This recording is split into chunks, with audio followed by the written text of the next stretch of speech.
Olá pessoal, tudo bem? Aula 12 do terceiro semestre do nosso curso Seguindo Jesus. Estamos chegando já no fim desse sermão. Eu sei que estamos indo devagar, mas é intencional porque agora no capítulo 7 Jesus tratou de maneira muito profunda sobre o juízo que a gente exerce sobre os outros e o juízo que vai ser exercido contra nós, e especialmente o juízo que vem sobre aquelas pessoas que conhecem as palavras de Jesus, mas não aplicam essas palavras.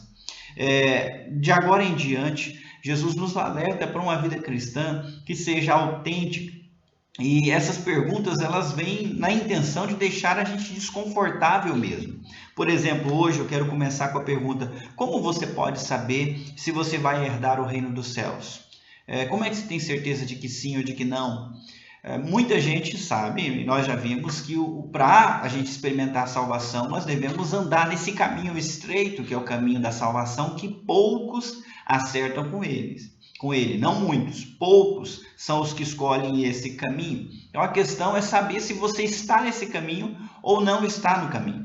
Mas a partir do texto de hoje, ou o texto que você estudou nessa semana, do Sermão do Monte, Jesus fala que é possível estar completamente enganado sobre o caminho.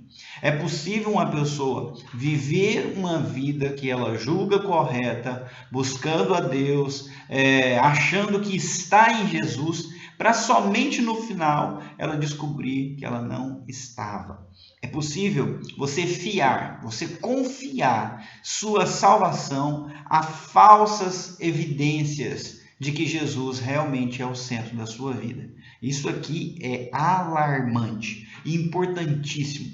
E eu não quero que você exerça juízo sobre a vida de outras pessoas, mas que você exerça juízo sobre a sua própria caminhada. O próprio Jesus nos alerta para nós olharmos com cuidado, não apenas para o nosso comportamento externo, exterior ou aparente, mas especialmente para o nosso coração e para a nossa vida, para a gente não estar enganado e ser assim surpreendido no último dia.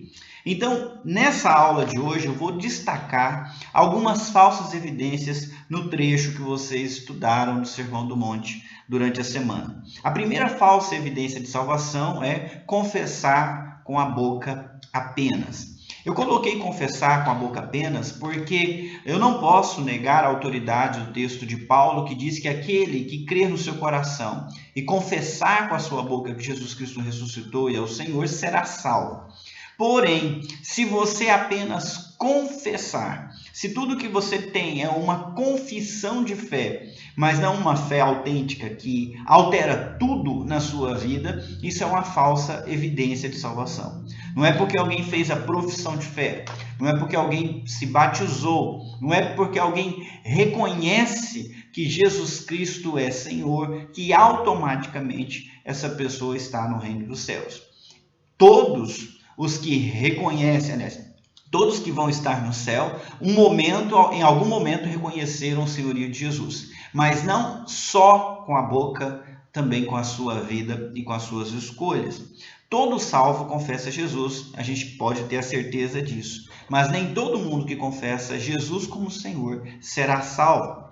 E um bom argumento para demonstrar que isso é realidade é o que aconteceu no texto que vocês leram essa semana, Lucas 4, de 40 a 44, que os próprios demônios são um exemplo de sujeição e confissão da pessoa de Jesus Cristo.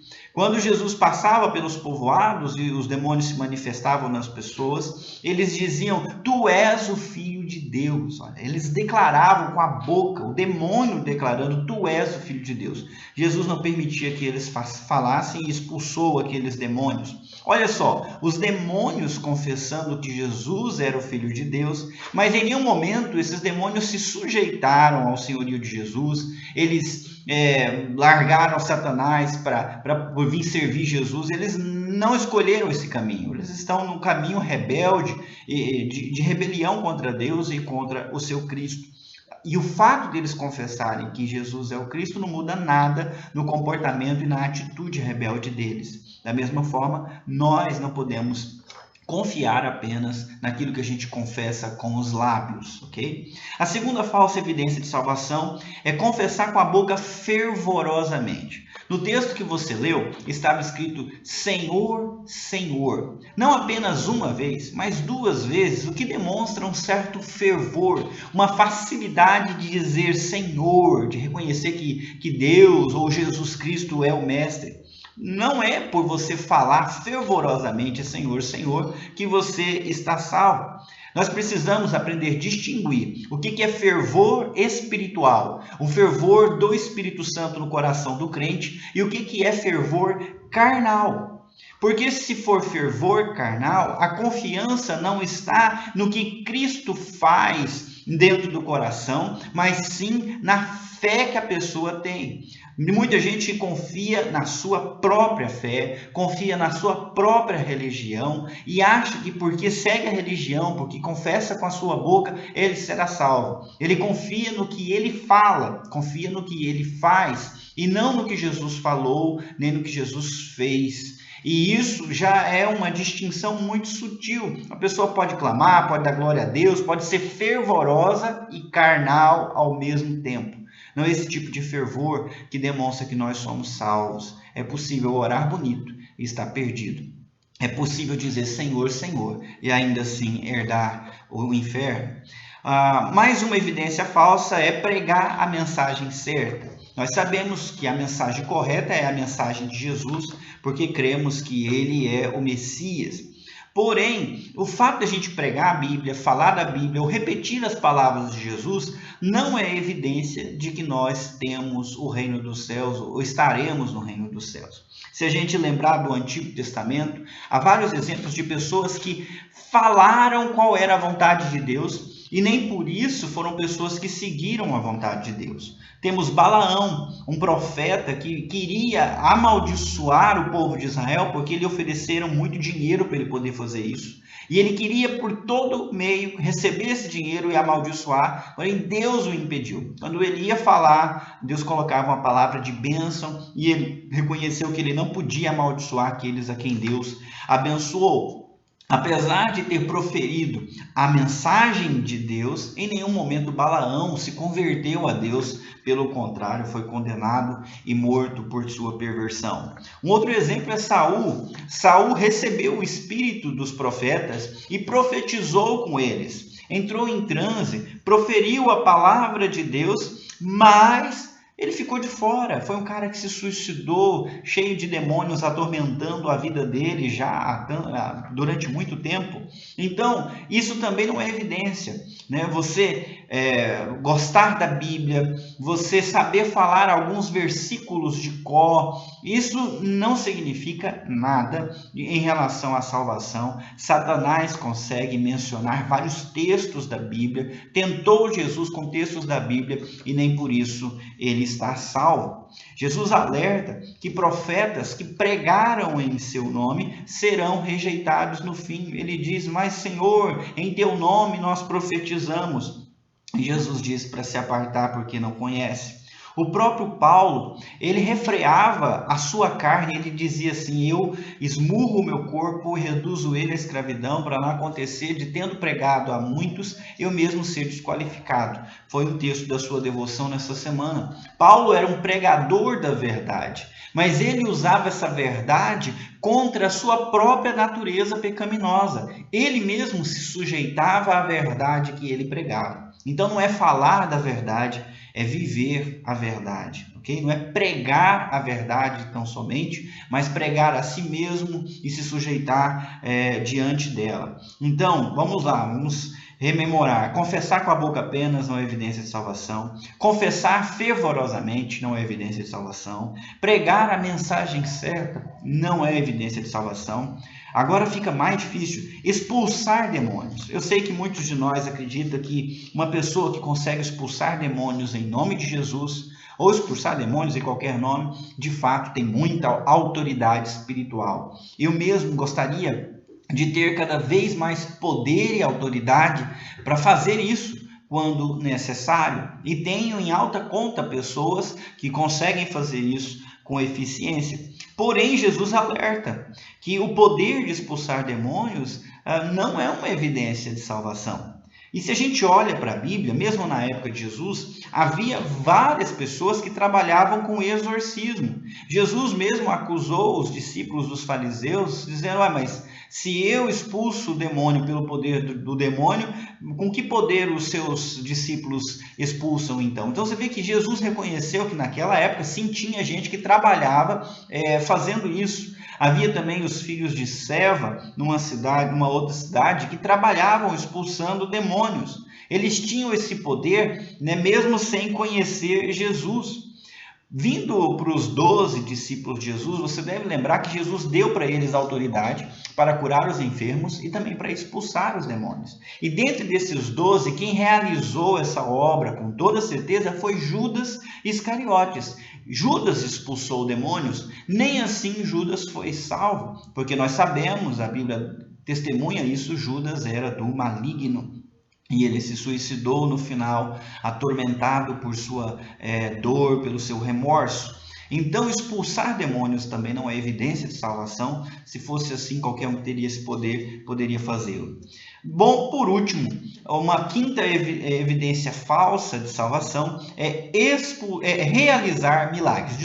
Realizar milagres. Eu sei que era um sinal que Jesus demonstrou. Jesus mostrou que ele era o Messias, realizando muitos sinais. Por outro lado, Jesus nos alerta, né, que no último dia muitos vão dizer: em teu nome fizemos milagres ou realizamos sinais, e ainda assim serão rejeitados por Jesus, porque isso não é evidência de salvação. Aliás, gente, tem muitos poderes atuando nesse mundo que não o poder de Deus, e nós sequer os conhecemos. Naquela época antiga do Egito, os magos do faraó do Egito tiveram condições de, através das suas ciências ocultas, lá dos seus feitiços, realizar alguns dos sinais que Moisés realizou. Eles transformaram vara em serpente, eles conseguiram transformar água em sangue, várias coisas eles realizaram por meio das suas feitiçarias loucas lá. E a Bíblia não nega isso, a Bíblia afirma que eles fizeram. Eles não conseguiram fazer todos,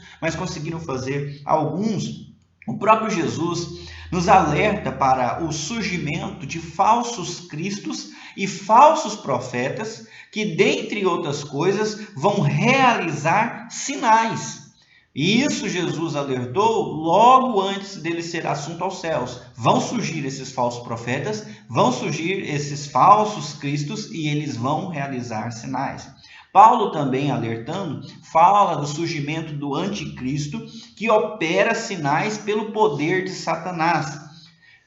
Em outro texto, nós sabemos que Satanás tentará impedir o progresso ou o ingresso das pessoas no reino de Deus, pregando meias verdades e realizando sinais milagrosos. Paulo alerta em 2 Coríntios 11, um texto que você estudou nessa semana, que o próprio Satanás se disfarça de anjo de luz para poder nos enganar. Olha, Satanás se disfarça. Portanto, talvez até sinais realizados em nome de Jesus. Talvez não, isso foi convicção, porque Jesus disse, né? Realizaram sinais. Nem isso é evidência de que uma pessoa foi salva. Olha, certa vez os discípulos se alegraram porque Jesus mandou eles de 2 em 2 e eles saíram para orar pelos enfermos, expulsar os demônios e pregar o evangelho. 70. E eles voltaram felizes e alegres, dizendo: olha Deus, olha Jesus, em teu nome nós curamos enfermos e até os demônios se sujeitam a nós. E eles estavam muito empolgados. E Jesus lhes alertou dizendo o seguinte: que vocês se alegrem, não porque os demônios se submetem, mas porque o nome de vocês está arrolado nos céus. Então, ao invés da gente buscar essas coisas como evidências da salvação, nós temos que nos alegrar na salvação verdadeira que Cristo realiza e evidencia na nossa vida mediante o caminho que nós caminhamos, ok? Nós devemos buscar isso. Nós deveríamos esquecer esses sinais aparentes e olhar mais fundo dentro do nosso coração, procurando na nossa vida as virtudes bem-aventuradas. Eu falei isso na aula passada e agora eu repito. Você está se tornando cada vez mais humilde de espírito? Você está cada vez mais consciente da sua condição miserável de pecador e confessa, lamentoso, os seus pecados diante de Jesus? Você é uma pessoa que tem se tornado cada vez mais mansa e humilde? Você tem se tornado uma pessoa simples, que quer uma coisa só, puro de coração, que tem fome e sede de justiça? Você tem buscado isso cada vez mais? Se você nota essa melhora na sua vida, isso é sim uma evidência de salvação. E se você procurar nas páginas do Novo Testamento, há muitas marcas que distinguem o cristão do cristão verdadeiro do cristão falso. E você faz bem em comparar a sua vida com essas marcas que estão lá muito claras para a gente poder seguir. Para te ajudar, nessa semana eu deixei esse versículo, Mateus 7, versículo 21, para você decorar. Nem todo aquele que diz Senhor, Senhor entrará no reino dos céus, mas aquele que faz a vontade de meu Pai que está nos céus. Tem muita gente que usa esse texto para dizer que nós somos salvos pelas obras. Se nós não fazemos, nós não somos salvos. Isso também não é verdade. Nós não somos salvos pelas nossas obras. Nós somos salvos pela fé em Jesus. Mas a fé em Jesus não é uma confissão. É uma fé sobre a qual nós construímos toda a nossa vida. É com a fé no que Jesus fala que nós colocamos em prática o que ele fala. Então, as obras não são o meio pelo qual nós somos salvos, mas as obras são sim uma evidência de que a nossa salvação é real. É importante que você entenda isso, decore o versículo, e para te ajudar a refletir sobre esse assunto, a tarefa da semana se chama Além das Aparências, ok? Paulo fala que havia alguns que se vangloriavam das aparências e não do que estava no coração. Então não tenha orgulho do jeito que você ora, não se envaideça porque você é fervoroso, não fique tranquilo e orgulhoso porque você conhece a verdade, prega a verdade, né? Se você tem autoridade para expulsar demônios, não ache que isso te garante. E nem se você consegue realizar milagres e já curou um enfermo em nome de Jesus. Isso não é evidência suficiente de que você está em Jesus. Ao invés disso, vá além da aparência. Tudo isso é aparente, até Satanás consegue fazer. Você precisa ir além disso. Então a tarefa não é você ler a Bíblia, mas deixar a Bíblia ler você. Deixa a Bíblia ler o teu coração. Deixa a Bíblia ler as suas atitudes, seus sentimentos, suas intenções. Deixa ela ler e desaprovar o que precisa ser desaprovado, reprovar o que precisa ser reprovado e aprovar o que pode ser aprovado. E quanto mais a Bíblia como é que eu posso dizer, sondar o teu coração, esquadrinhar a tua conduta, mais convicção você vai ter da salvação em Cristo Jesus. Essa é a tarefa dessa semana, é uma tarefa profunda. Eu espero que você coloque ela em prática, não só nessa semana, mas para o resto da sua vida, a fim de que você não ouça no último dia Jesus dizendo, não te conheço. Nem todo aquele que me diz Senhor, Senhor, entrará no reino dos céus. Eu não quero que você ouça isso, pelo contrário, eu quero que você realmente diga Senhor, Senhor, e isso seja uma expressão da realidade, que você esteja sujeito a Jesus, que a vontade dele seja a sua vontade, e que você lute por essa vontade com toda a força da sua alma. Esse é o meu desejo para você, é o que eu quero para a sua vida, e te abençoo nesse propósito, em nome de Jesus. Amém? A gente se vê.